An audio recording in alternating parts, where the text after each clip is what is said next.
voz del pueblo te oprime en cadenas y esa injusticia no puede seguir si tu existencia... Queremos un futuro para nosotras, para nuestros hijos e hijas. Para nuestros nietos y nietas, un futuro de igualdad, de solidaridad y de dignidad entre trabajadores y trabajadoras libres, que lleven un nuevo mundo en sus corazones.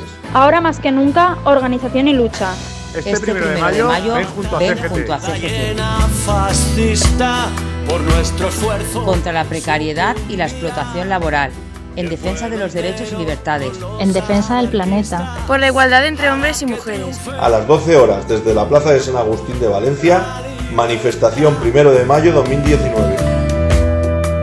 Trabajador, no más sufrir, el opresor ha de sucumbir. Levántate, pueblo leal, al grito de la revolución social. Fuerte unidad de fe y de